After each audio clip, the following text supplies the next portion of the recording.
સુરતના પાંડીસરા તેરે નામ ચોકડી નજીક અકસ્માતની ઘટના બની।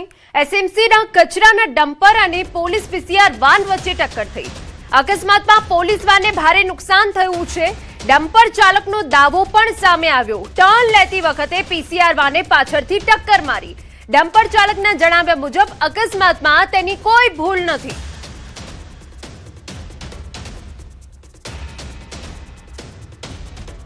समाचार राजकोटमांथी जसदण विंछिया रोड पर अकस्मातनी घटना बनी है।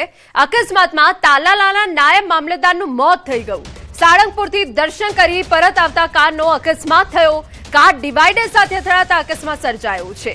अकस्मातमां कार चालकनुं घटना स्थळे मौत थयुं। अकस्मातने पगले घटना स्थळे लोकोना टोळा एकत्र થઈ ગયા। मृतदेहने पीएम अर्थे जसदण सिविल હોસ્પિટલે ખસેડવામાં આવ્યો। બનાવ અંગે જસદણ પોલીસ દ્વારા વધુ તપાસ હાથ ધરાઈ છે।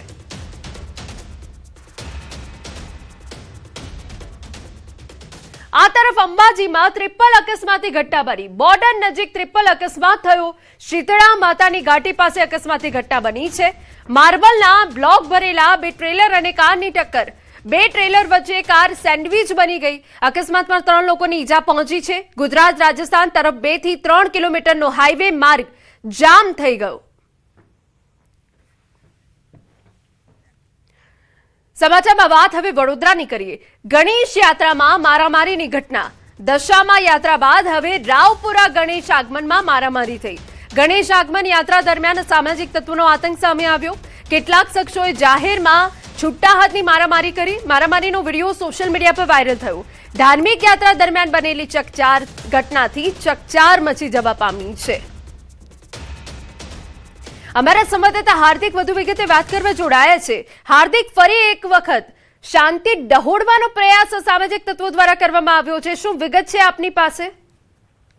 બિલકુલ થી જો વડોદરા શહેરને સંસ્કારી નગરીની સાથે સાથે ઉત્સવ પ્રિય નગરી પણ કહેવામાં આવે છે, પરંતુ કેટલાક જે તોફાની તત્વો છે તેમને વડોદરાની શાંતિ સહન ન થતી હોય ત્યાં પ્રકારની સ્થિતિ જે છે તે જોવા મળી રહી છે। છેલ્લા 48 કલાકમાં 2 જુદી જુદી યાત્રાઓ નીકળી અને બંને યાત્રામાં મારામારીની ઘટના જે છે તે સામે આવી છે।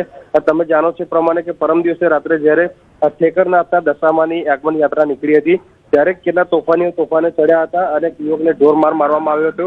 ત્યારે ગઈકાલે જે છે તે ગણપતિની યાત્રા નીકળી હતી, ગણેશ આગમન યાત્રા નીકળી હતી ત્યારે કેટલા શખ્સો જે છે તે જાહેરમાં મારામારી કરી હતી અને દ્રશ્યોમાં પણ જોઈ શકાય છે કે આસપાસ જે છે તે હજારો લોકોની ભીડ જોવા મળી રહી છે, પરંતુ કાયદો વ્યવસ્થાનો કોઈ પણ જાતનો ડર ન હોય તે રીતે કેટલાક તોફાનીઓ જે છે તે બેફામ રીતે જે છે તે એક યુવક પર તૂટી પડે છે।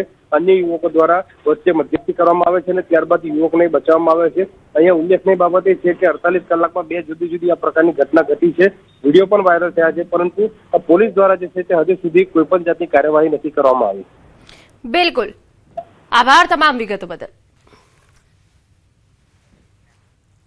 समाचार में आगळ बात सूरत करिए तो भेस्तान में गैंग वॉर। सतीश मराठी की लाइव हत्या, गैंग वॉर में थयेली हत्यानो लाइव विडियो सामे आव्यो। जे विडियो अमे आपने टीवी स्क्रीन पर बतावी रह्या छे।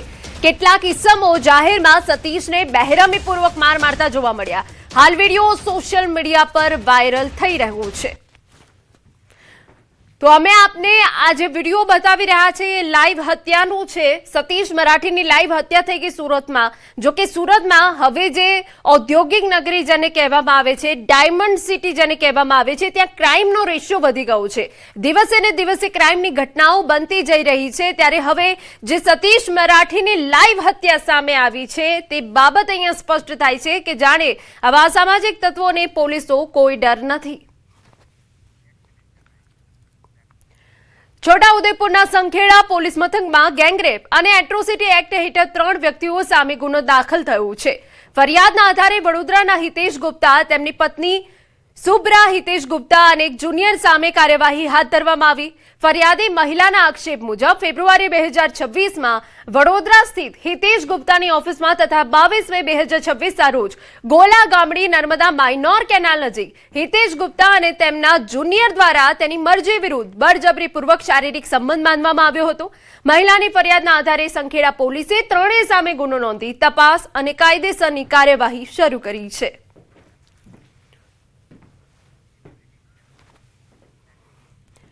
समाचार सूरत में महुआ तालुका में दीपड़ो પાંજરે પુરાયો। મહુવા તાલુકાના મિયાપુર ગામે દીપડો પાંજરે પુરાયો હોવાની વિગતો છે. છેલ્લા ઘણા દિવસથી દીપડો લટાર મારતો હતો.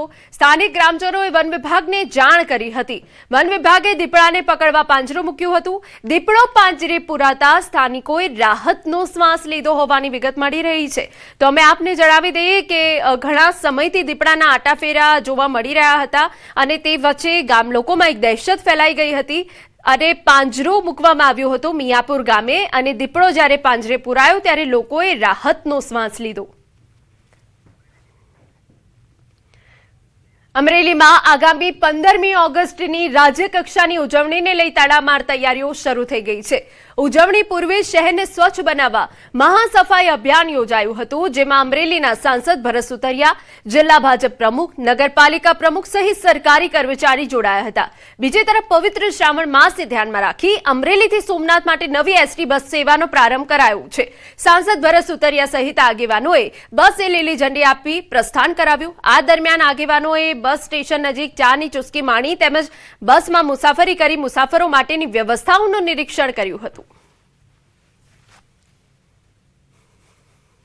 સોમનાથથી રિટર્ન અમરેલી જે મુસાફરો સોમનાથ દાદાના દર્શન કરવા જાય છે તે રિટર્ન બસની અંદર આવે એવી સુવિધા બસની અંદર રાખવામાં આવી છે. અને બીજો કાર્યક્રમ અમારો અમરેલી નગરપાલિકા દ્વારા મહાસફાઈ અભિયાનનો કાર્યક્રમ રાખવામાં આવ્યો છે. 15મી ઓગસ્ટ નિમિત્તે જે અલગ અલગ સ્થળો ઉપર આ સફાઈ અભિયાનનો કાર્યક્રમ રાખવામાં આવ્યો છે. સાબરકાંઠા જિલ્લામાં ચાલુ વર્ષે સારો વરસાદ થતા ખેડૂતોમાં ખરીફ વાવેતરને લઈ ઉત્સાહ જોવા મળી રહ્યો છે. વર્ષ 2026માં અત્યાર સુધીમાં સાબરકાંઠા જિલ્લામાં કુલ 1,92,233 હેક્ટર વિસ્તારમાં ખરીફ પાકનું વાવેતર થયું. જિલ્લામાં ચોમાસા દરમિયાન સરેરાશ 14 ઇંચ જેટલો વરસાદ નોંધાતા ખેડૂતો ખેતીકામમાં જોતરાયા છે. ખરીફ સિઝનમાં સૌથી વધુ 81,585 હેક્ટરમાં મગફળી, ત્યારબાદ 52,701 હેક્ટરમાં કપાસનું વાવેતર થયું છે. આ ઉપરાંત 18,080 હેક્ટરમાં સોયાબીન, 11,028 હેક્ટરમાં શાકભાજી, 8,142 હેક્ટરમાં ઘાસચારો, 6,574 હેક્ટરમાં પિયત ડાંગર, 5,252 હેક્ટરમાં મકાઈ, જ્યારે 3,348 હેક્ટરમાં દિવેલા, 3,259 હેક્ટરમાં અડદ અને તુવેરનું 871 હેક્ટરમાં વાવેતર થયું. સારા વરસાદના કારણે આ વર્ષે વાવેતર સારું થતા ખેડૂતોમાં પણ સારા પાક અને ઉત્પાદનની આશા જોવા મળી રહી છે. મુખ્યત્વે મહત્વના પાકોમાં જોવા જઈએ તો મગફળી 80,000 હેક્ટરથી વધુ વાવેતર કવર થયું છે. સાથોસાથ કપાસમાં પણ 50,000 હેક્ટરથી